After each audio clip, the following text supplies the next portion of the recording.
Magandang umaga po sa inyong lahat. Ngayon po ay araw ng Miyerkules. Pasensya na po kayo sa aking boses because I am not really feeling well today.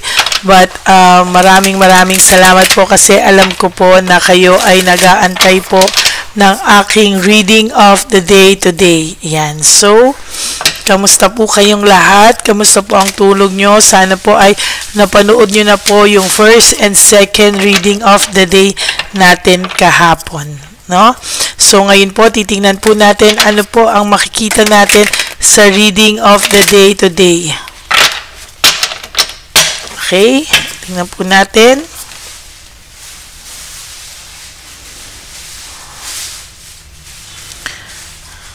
One, 2, 3, 4, 5, 6, 7, 8, 9, and 10. Okay? And then, pili naman po tayo ng isa pa. Dito sa isang cards.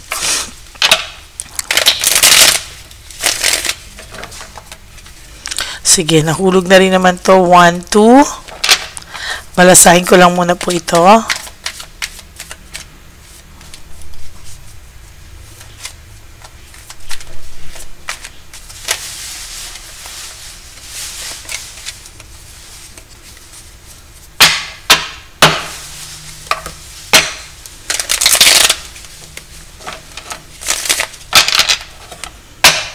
Go. Okay. So, 3, 4, 5, 6, 7, 8, 9, and 10.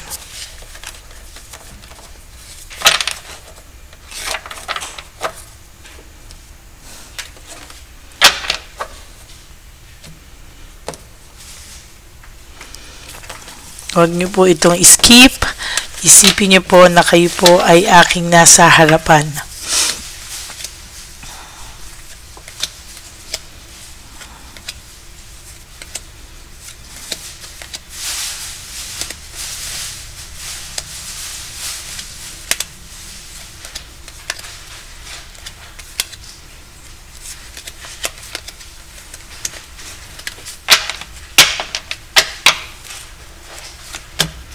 Oh, bunot po tayong isa. Out of touch trickery, ang person nyo po ay wala po kayong balita or wala po kayong alam sa ngayon, or basta na lang po dumarating ang balita sa inyo. Meaning wala po kayong communication sa isa't isa pero may lumilipad po na balita sa inyo. Kahit hindi po kayo makibalita sa person na ito, sa nakikita ko po, mismong balita po ang pupunta sa iyo. No? There's lack of commitment sa nakikita ko po dito ay talaga pong medyo may pagka self-centered ngayon itong taong to. He is having the time of his life. Parang sarili niya muna po yung iniisip niya. As a matter of fact, kahit po kay Chabilitang Palaka, ay wala po itong commitment. No? So, sa nakikita po natin dito, talagang ang priority niya po ay yung sarili niya. Bakit? Dahil gulong-gulo po siya sa ngayon. Nag-iisip po ang taong ito, no? Ano po ang kanyang mga next move. Nag-iisip po ang taong to kung paano po siya magiging maayos sa mga susunod na panahon. Kasi sa nakikita ko po dito, hindi po siya maayos, no? Nag-iisip po siya kung ano daw po ang mga ways or gagawin niya para po siya ay maging maayos sa mga susunod na panahon. And to be honest with you, medyo pagod po itong person nyo sa mga pangyayari ngayon sa buhay niya.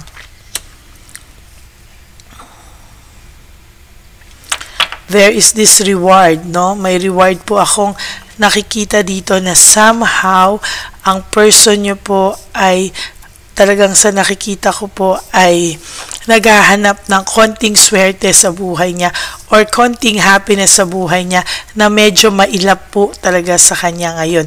Hindi niya po ito, maila po sa kanya ito, hindi po, kumbaga, sunod-sunod at patong-patong po kasi yung nangyayari sa kanya o yung dagok sa kanya sa ngayon. Maybe because ang taong ito po ay naghahanap talaga siya ng blessings, no? Pero mailap daw po talaga at ramdam niya po yun, ano? For some of you, naiisip niya po na ito ay balik sa kanya ng tadhana. Nararamdaman din po ng person nyo yung coldness nyo po, no? And as a matter of fact, yung coldness na yan po ay nakakapagpabother sa kanya. Pero pilit niya pong tinatanggal sa isip niya na pwede ka maging cold sa kanya, pwede ka maagaw na iba sa kanya. Parang ginagawa ka pong reserve ng taong to na alam niya po na balang araw na gusto niya pong bumalik ay nandiyan ka pa rin daw po para sa kanya.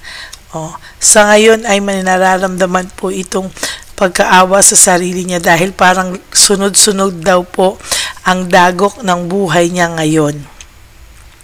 Kung titingnan niyo po ang itsura ng taong ito, parang hindi na po siya yun, no? Mukha po siyang haggard, tumanda, at talagang problemado yung itsura. Kahit po sabihin mong nakangiti to at GGS to, nagwapong-gwapo pa rin po siya sa sarili niya, makikita mo na po na ibang-iba na po ang itsura nito. For those of you na nakabuntis ng tiyabilitang palaka, itong person nyo, no? Maawa po kayo, no? Kasi wala po akong nakikita na any concrete plans nitong taong ito sa sa person niya yun kay tiyabilitang palaka. Parang lack of commitment pa rin po siya kahit po magkaanak pa to, kahit po mabuntis pa, wala po sa kanyang plano ito. No, kung iisipin niyo po ang sinasabi rin ni Tiyabilitang Palaka, nakikita na rin po ni Tiyabilitang Palaka na somehow itong taong ito ay may sayad, no? Or meron tong mental disease na parang sarili niya lang daw po ang iniisip niya at sarili niya lang po talaga ang importante sa kanya. There's anxiety and trauma. So nakikitaan ko po na ang person niyo po somehow ay merong siya pa po ang natrauma, no? Ang sinasabi niya po ay siya pa daw po ang natrauma sa iyo. At parang biktima pa po siya, no? Nakakatawa lang kasi pinalalabas niya na siya pa ang biktima dito. Their self-victimization, siya po ang biktima, oh. Pinalalabas niya po, yan yung sinabi ko pa lang ngayon. Tapos nilabas pa ulit, ano? Tinatrap niya yung sarili niya, siya po yung pinapalabas niya na biktima sa nangyari sa inyo at ikaw pa po yung maraming atraso. Parang inaano niya pa po na ikaw pa daw po yung maraming atraso sa kanya. There's lack of direction, conflict, no? So nakikita ko po dito, lack of direction, lack of commitment, there's coldness, talagang ang focus po ng taong ito ay sarili niya lang sa ngayon. Even though may bagong relationship ito, hindi po ito papasok, no, sa isang relasyon na ang feeling po talaga nito ay siya lang po talaga ang parang it's my time to shine muna, no, na kahit na andyan si Tiyabilitang Palaka, parang hindi rin trophy kasi hindi naman kagandahan, no? Teka, parang meron lang siyang someone sa tabi niya. Ganun lang po ang pakiramdam niya, no? Kasi takot siya mag-isa, takot siya mag-sacrifice. Gusto niya may magagawa para sa kanya, may mag-aalaga sa kanya, pero siya po ay hindi naman po marunong mag-alaga. Somehow, talagang nakikita ko na nag-aaway po ito everyday, ano? At sinasabi ni Tiyabilitang Palaka, ano ba ang pinasok kong relasyon? No? Unti-unti na pong naglalabasan ang baho nila, kaya itong si Tiyabilitang Palaka, somehow nako-question niya na rin po yung sarili niya na ano bang klaseng relationship ito. Leaving home, making decision, nung iniwanan ka po niya, nagdesisyon siya, akala niya po things will be better for him, pero naging mas worse pa po ang buhay niya ngayon na wala ka na. somehow I can feel and I can see na magulo po ang buhay nito. There's fear of change. Ina-avoid niya lang po yung mga malas pa daw na sana ay pwede pang mangyari sa kanya. Ayan o.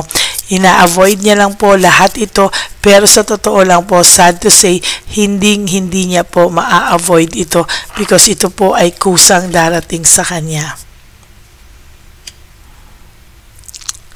Ayan o, meron po ako nakikita dito na buntis or mabubuntis.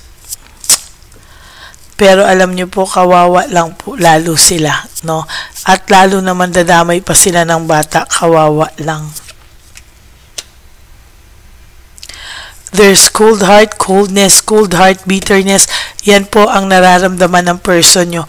Punong-puno po siya ng bitterness sa puso niya at cold heart kahit kanino. Hindi po ibig sabihin na hiwalay na kayo, sa iyo lang po siya may cold heart, kung hindi sa lahat po ng tao sa paligid niya ay may cold heart. As a matter of fact, the moon, ano, yung emotions niya po, ramdam na ramdam ko po na mixed emotions po ang kanyang pakiramdam sa ngayon.